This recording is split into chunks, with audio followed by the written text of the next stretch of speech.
Hi, I'm Lauren E. Miller, founder of StressSolutionsUniversity.com, and welcome to Stress Solutions University's program entitled A Conqueror's Mindset, providing you with quick tips and helpful information to help you ignite the mental attitude needed to rise above and conquer when you find yourself in those lion den moments in life. Now, to be a conqueror is simply to overcome by mental or moral power, to gain victory over circumstance by overcoming obstacles or opposition. Your mindset is basically your fixed mental attitude or disposition that predetermines a person's response to and interpretations of any situations you might find yourself. So when we combine the two, a conqueror and a mindset, we come up with a fixed positive mental attitude towards life that ignites a power within to overcome obstacles and gain victory in the midst of challenges or perceived obstacles. Today's topic, in light of Robin Williams' recent passing, my heart's still heavy about it. I was one of his huge fans in all of his work. The topic today is the depression dilemma, restoring light to dark places within the mind. And I'm very excited to have my friend and colleague on the phone, Linda Denke, and she has been actually working with patients for almost 40 years. She's a nurse scientist and research manager. I was very intrigued. She actually reached out to me a while ago, and instantly I was drawn to her work. She recently completed, actually it's been a couple of years now, but her PhD. She's an RN, but she actually has her PhD. And being an educational fanatic, as I am, I highly, highly admire somebody who commits to that kind of education, because the greatest teachers are those who teach from their life experience, which she has almost 40 years of actually working with patients, and also what they put in. You can only give out what you put in. So the more you learn, the more you'll have access to helpful information to be able to help humanity. And she's actually out of Dallas and a professor of nursing. Linda, I'm so excited to have you on the phone today. And before I open things up to your wisdom and education and insight, I'd like to just simply give listeners one of my favorite definitions of depression in psychology, which is basically, it's very simply worded, is the mood or emotional state that is marked by low self-worth or guilt and a reduced ability to enjoy life. I love when the complex is made simple. A reduced ability to enjoy life. This is from my favorite encyclopedias, Encyclopedia Britannica. That's dating me back. That's what we used to have when we wanted to seek information, and now everything's online. Linda, thank you so much for your time this morning, and so excited for this call. I feel like it's definitely a timely call with the information that will come through us to be able to help those listeners. And as a disclaimer, we are not psychiatrists or doctors in the sense of the medical world. We're both in the field. I'm in the field of stress relief and anxiety management, and Linda obviously is an RN and professor of nursing with her PhD and has worked with patients for almost 40 years. So please consult your physician for any of the medical exploration that perhaps you might do. Linda, how are you this morning? And thank you for being here with us on this very important call. Oh, thanks for having me, Lauren. I'm delighted. I'm anxiously awaiting this conversation and to share with your viewers and anyone else who might find themselves with this very crucial, important problem affecting so many people today. And in light of Robin Williams' tragic passing, I lost several friends to similar situations, and some of them actually it was prescription based in terms of the side effects. We've all seen the commercials that say possible side effects, suicidal thoughts. What's your take on that? Because I'd like to decipher for listeners today the difference between situational depression as well as how that can kick in the biological link. What what is your perspective on depression in general, including a definition that you find is applicable?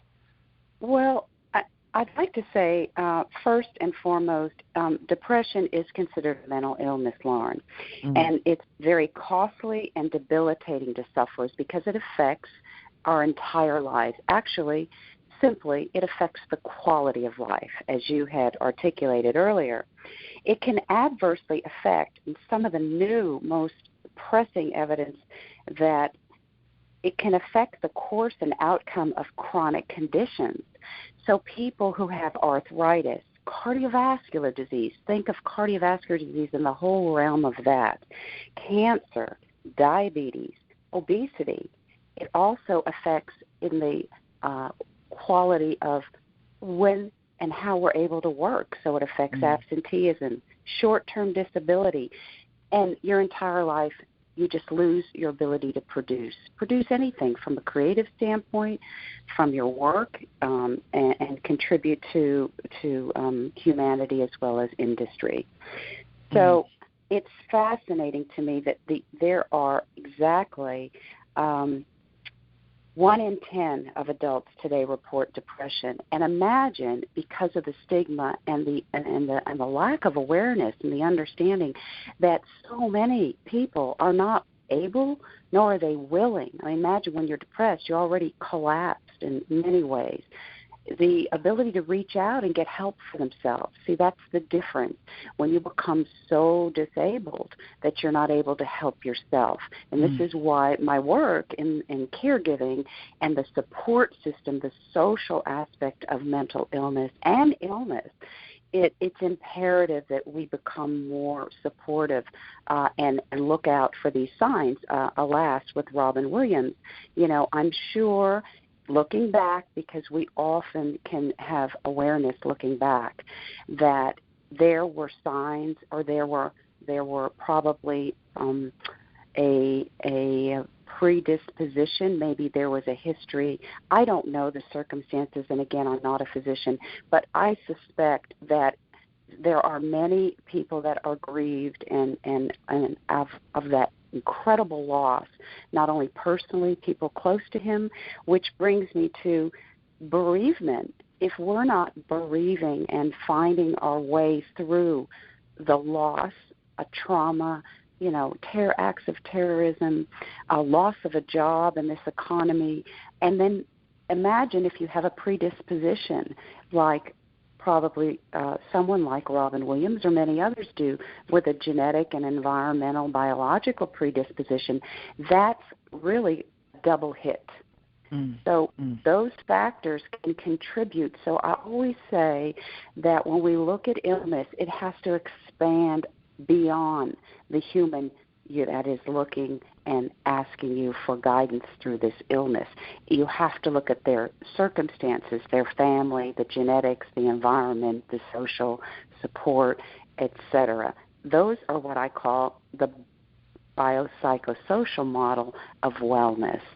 And again, if you want to expand and move through and become the very best you can be, if your mental state, one of the mental, spiritual, and biology of the biopsychosocial model of wellness, then you see how that detracts from your abilities to be very productive and live at your highest level of effectiveness. I appreciate you saying that moving beyond or gaining the skills to work yourself through the trauma, whether it be 9/11. I'm from New York, and I had several family members involved with the whole 9/11 tragedy that we walked through as a country, and to be able to actually have the tools. See, this is what I see personally, is that you may have the tools, you may have the biopsychosocial support around you, as well as the ability to access those things. But you said a very key thing about depression is the actual ability to reach out. And I've heard people describe it as it's almost as if there's a wall of fire behind them, and they stand looking at this great abyss. And that's why I chose to include in the title of this morning's topic is restoring light to dark places within the mind. When they're in that place of staring at these dark abysses, metaphorically speaking, within the mind, what can they do to, or people around them as well, those people that are in the psychosocial world around them, to be able to help, to be able to not enable, but to provide that sense of spark to get themselves out of that hole, that dark night of the soul experience? Well, I'm so glad you asked that question. I do have several podcasts that I have looked into that area. There is so much related to the communication aspect, and it's not too difficult really to understand why so many mental health conditions, especially depression, remain undiagnosed. Because if it's left untreated, it can potentially result in so many adverse physical effects as well as psychological effects. And the other thing is, as a someone who's actively practicing in healthcare, today there are penalties and there are difficulties with families who have to bring their loved one back into the hospital, and so if the families and patients together can work in concert to get in front of a provider, to be assessed, that's the key, to just be assessed, to ask those key questions. My mood is different. It's either sad or irritable. And then the assessment process is so powerful, because even if it's your primary care physician or it's your chiropractor, anyone that is a link for you to be looked at by eyes and ears to see you and hear you of the way your differences, because mental health is and addresses changes in behavior, in the way you're functioning, poor appetite, weight loss, too much sleeping, agitation, extreme fatigue, or the way you're thinking.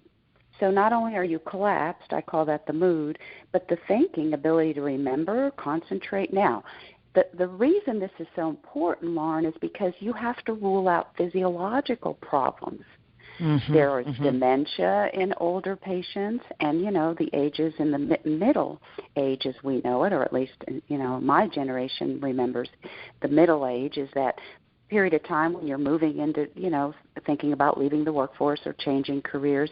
That's a significant high percentage of people who have depression, and some of it, with women, they're 2 to 3 times more likely to suffer from depression, and that's a function of some of the hormonal and biological changes. You can see that with pregnancy and postpartum depression. So you have to look at the life stage of the person. You rule out the physiological. That's why it's important to go to your physician. You don't have to go and say, by the way, sir or ma'am, I think that I'm depressed. You might not have the skills or the understanding or even the willingness, but if you can help your loved one get to being seen by those trained eyes and ears, someone you trust, you have a rapport with, then the assessment will reveal that by the questioning. How are you doing? This is a good example of bereavement. How are you doing since the passing of your husband or your wife or your loved one or your pet or the loss of your job or a work or school shooting? That's why they bring in counselors afterwards in the schools today. It's beautifully done. But you have to meet the client where they're at. So it's not always the old way, the old paradigm of bringing the patient to the providers. That's losing its luster. We've got to be in the communities, and you've got to be the eyes and ears for the providers so you can get your loved ones assistance when you see something that might not be their normal mood, their body movement, their thinking, and I say body movement meaning behaviors. It's just kind of losing after a period of several weeks. The situational bereavement is what I'm honing into now, Lauren, because if you go month after month after the loss or after the attack or shooting, and you're still having these significant changes, at least 5 or more, over a period of more than 2 weeks. 2 weeks is not a long period of time. Then your loved ones need to be mindful of where you're at before you get into a darker place. You see? Now, that being said, you go into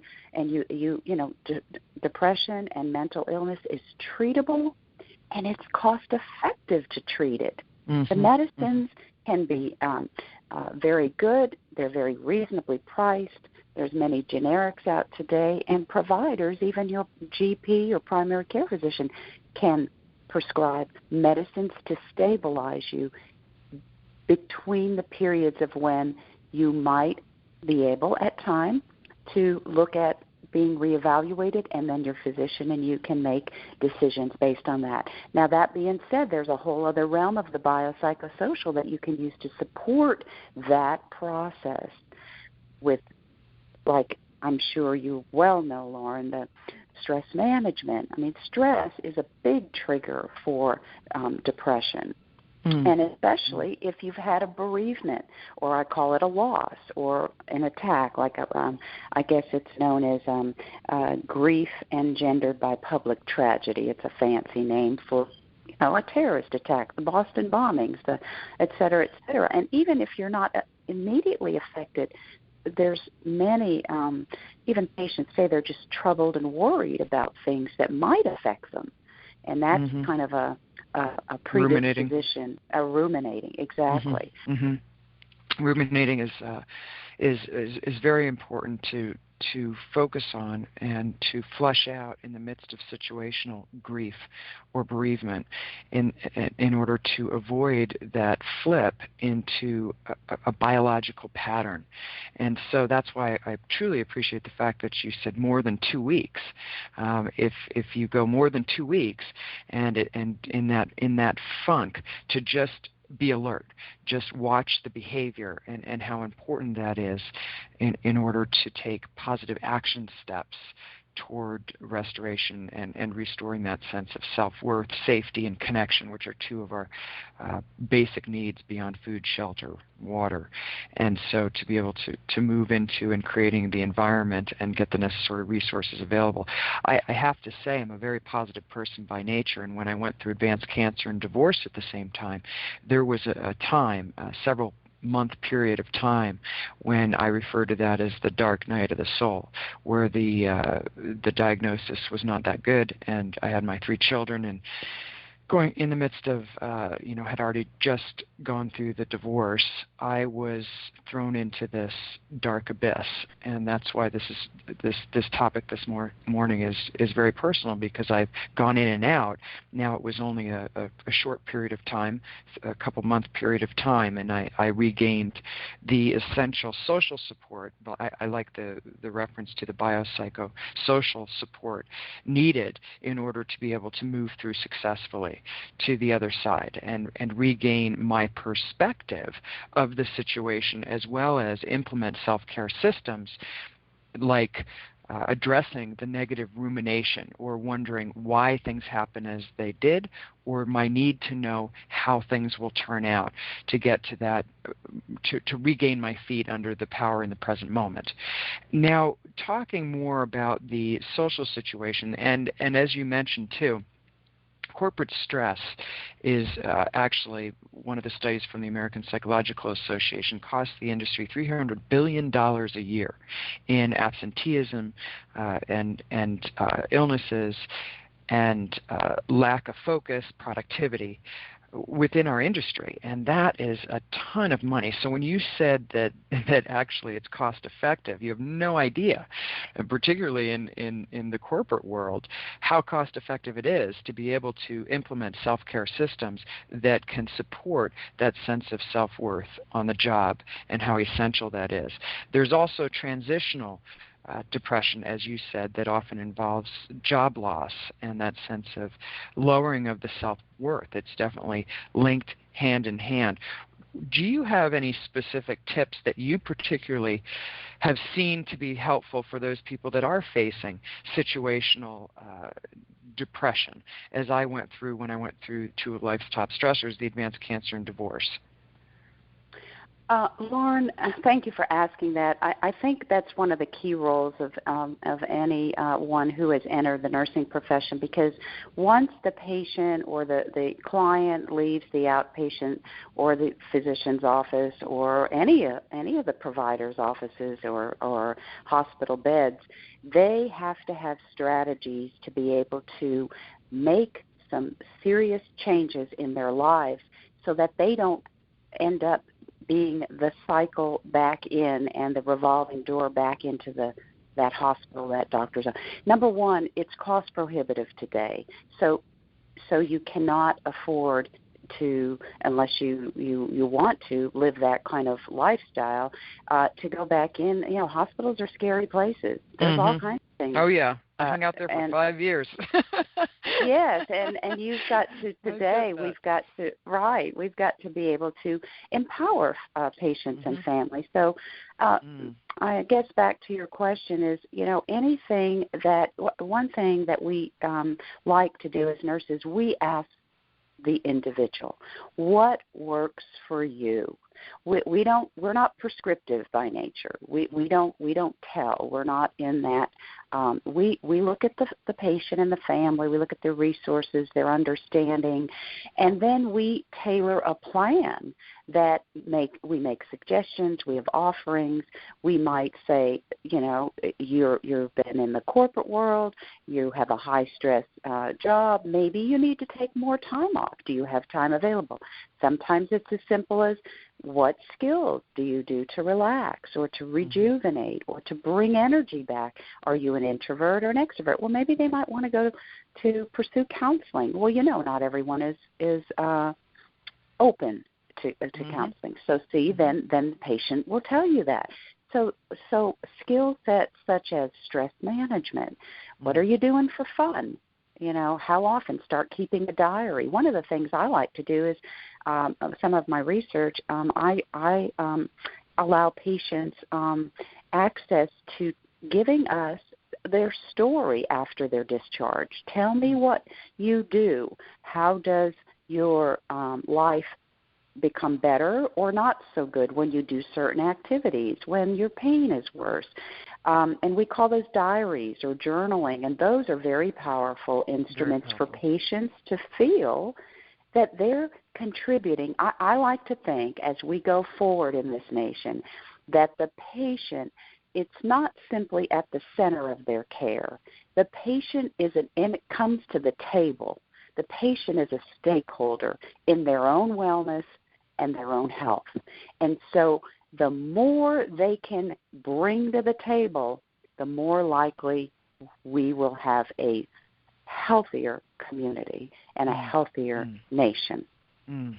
Absolutely. So beautifully said. One of the activities that I'll invite some of my clients to do when they're going through that dark night of the soul experience in life, whether it be transitional or situational, is to simply take a piece of paper, and there's 4 different sections, and so there's 4 circles on the paper on the corners, and in the middle there's a picture of who they are now, who they desire to be now, and underneath there's a simple question: is the type of person I have decided to be, have determined, have committed to being is what?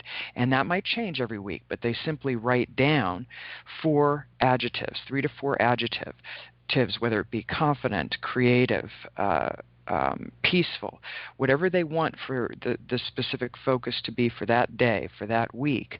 They write it down in the center circle, and the 4 circles that surround it are simply their spirit, their mind, their emotions, their body. And in those 4 circles, they simply write down, in my spirit, how can my spirit support my desire of the person that I have decided to be? that I'm committing to being? How does my spiritual world support that? Then they move to the mind. How does my thought life support that? And then they move to the emotions. What about my emotions? Do I have self-care systems to help me deal with the emotional flare-ups? And then obviously the body. What am I eating? What am I doing to support my fullest potential in my body? And as you and I have had many incredible conversations about the importance of the spirit, the mind, the emotions, the body for healing and restoration, is truly essential to give us our feet back underneath us in that sense of worth and value, to be able to resurrect the ability to enjoy life. So this is one of several podcasts that we'll do, Linda. But I'm truly grateful for your incredible wisdom this morning. You also have a book coming out called Breakthrough: Bridging the Gap Between Mental Illness Diagnosis to High Functioning Outcome. Love that title. And can you please tell us your main website? And I'm thinking that's where you're going to be releasing this book, and just a little bit about that. Yes, I can. Thank you, Lauren. I've enjoyed this immensely, too, and I feel quite humbled and honored to reach people from all walks of life. That is so important to my work. I will tell you the website.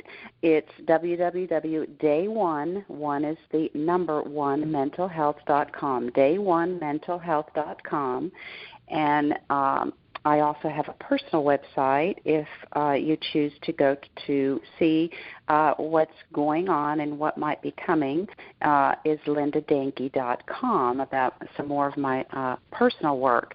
Now, the book, I'm very excited about it. Some of these ideas we're discussing this morning, what I have found is in working with patients, and in particularly I do have some snippets, I call them, some bites, if you will, from the words of patients who have walked the journey through bipolar depression, which is one form of depression, and how they came out the other side and what strategies they recommend. And then I have developed a whole approach. And oh, by the way, some of the strategies are just what Lauren's work is so nicely surrounds, which is the self-care piece, what to do, what works best, structure and eating well, sleeping regularly. Sleep is a whole area of research that probably is going to be on the forefront of the next decade. It's already gaining momentum, but I think when I see a patient who's struggling in any area of their life, the first thing I say is, tell me how many hours of sleep you've gotten in the past night. Absolutely agree.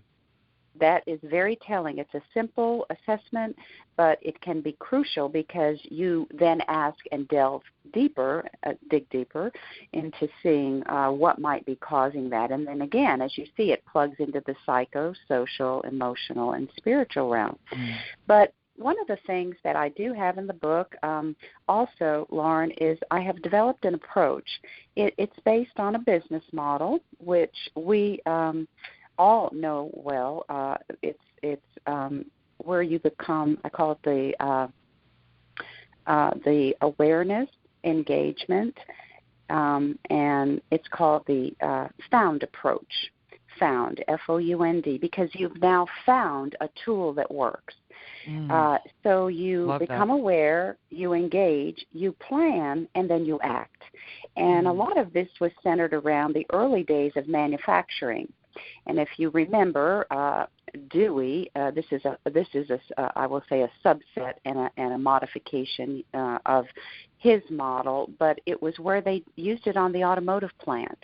And he went and he was the one that went over to Japan and worked on the Honda, because they didn't want to continue to improve in the manufacturing element in our particular auto producers at the time. It was many years ago. So when he went to Japan, every time on the assembly line that they found problems, they would actually have entire staffs, it's called quality control today.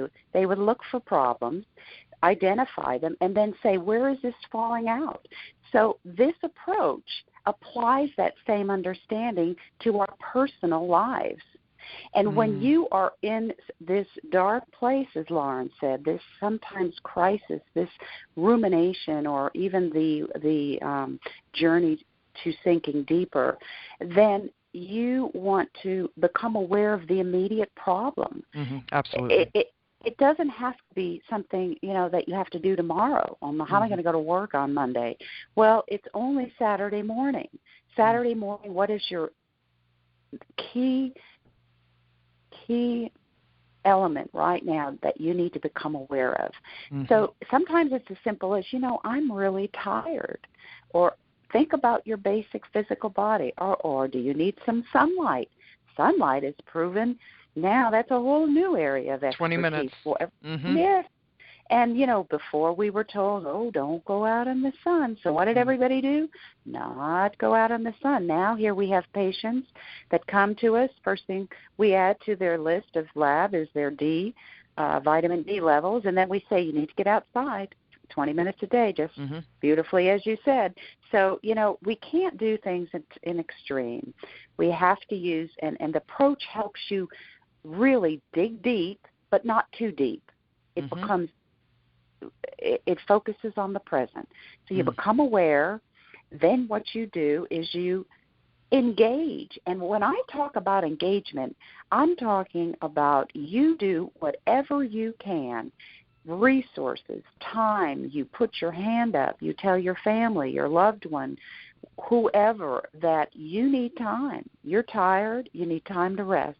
That's the key element for that moment. It might be an hour later, and you're going to go back to the approach. You constantly cycle this approach in the way of living. You never get overburdened. You don't take on, I call them, this isn't my monkey and it's not my circus. We can let that roll off so easily and become in the present. That's really all we have is the present. And illness is a component. Physical illness, mental illness, emotional illness is a component of bringing too much in all the time. We have to learn the stress management, beautiful exercises that you have, Lauren, and tools that you developed. I call it, and I have at the end of each one of my chapters, toolkits. The toolkits are what to do about this that we just discussed. I identify what you can do, step by step, easy to understand, simple, and we work through the found approach in many aspects of how, and use the strategies that patients who have these bipolar individuals have said worked for them, and many, they're high functioning. And in one case, I do talk about Savannah and her son Adam, and they offer to share most of their life with how he has been able to go back into the corporate world very successfully after being homeless and on the street. So it's a very powerful journey. I was privileged to be able to chronicle her and her son's journey, and they offer what loved ones can do and what works, and what the individual affected by these, when they can't help themselves, what do you do when you have to intervene, and what was the journey like? So a lot of strategies are birthed from those chapters, and I hope it can help many people come out of the darkness. Well, I'm so excited for when it's out, and again, as you mentioned, it's LDENKE@TWU.edu, and that's how listeners can keep up with the amazing work that God is doing through your life, which is very captivating and very helpful. One of the techniques that a colleague shared with me at one point, as you mentioned, that mental illness is too much all at the same time. I've heard that many times, that it's an overload, basically too many programs running, too many windows open, however you want to metaphorically describe it.